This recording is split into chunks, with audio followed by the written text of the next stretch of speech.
ମୋ ଆଜି ବର୍ଷା ହେଉଛି ଟିକେ ଭାକୁର ମାଛ ଝୋଳ କରିଦ ଖାଇବା ନେ ମାଛ ଆଣି ଦେଇଛନ୍ତି ଆଉ ଭଲ କି ଝୋଳ ବନା ଖାଇବା ହେଲା। ମାଛକୁ ଧୋଇକି ଲୁଣ ହଳଦୀ ଗୋଳେଇକି ରଖି ଦେଇଥିଲି ଏବେ ତେଲ ପକେଇବା ଭାଜି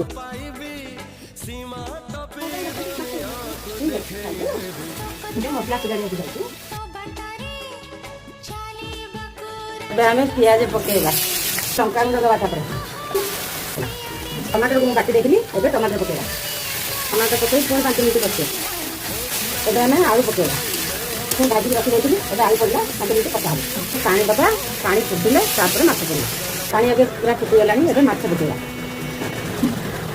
ଧନିଆ ପତ୍ର ଲାଷ୍ଟ ଦିଆଗଲା ଏବେ ଭାକୁର ଝୋଳ ରେଡ଼ି ପିଲାମାନଙ୍କ ପାଇଁ ବାଢ଼ିବା ଏବେ ପିଲାମାନଙ୍କୁ କେମିତି ଲାଗୁଛି ଦେଖିବା।